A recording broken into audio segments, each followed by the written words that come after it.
party పరంగా BC సోదరులకి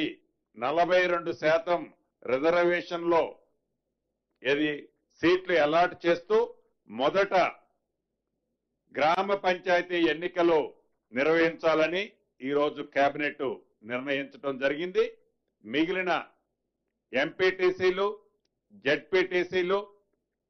అదే రకంగా మున్సిపల్ కార్పొరేషన్లు అన్నీ కూడా కోర్టులో ఒక కంక్లూజన్ వచ్చిన తర్వాతనే వాటిని నిర్ణయం తీసుకోవాలని కూడా ఈరోజు రాష్ట్ర కేబినెట్ లో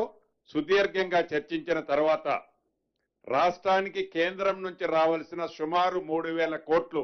గడిచిన 2 సంవత్సరాల నుంచి ఏవైతే ఉన్నాయో అవి కూడా యాజ్ పర్ నామ్స్ ప్రకారం మార్చితో ల్యాబ్స్ అయిపోతున్న కారణంగా రాష్ట్రానికి రావాల్సిన 3,000 కోట్లు ల్యాబ్స్ చేసుకోవటం ఇష్టం లేక స్థానిక సంస్థలు ఓన్లీ గ్రామ పంచాయతీ ఎన్నికలు పెట్టాలని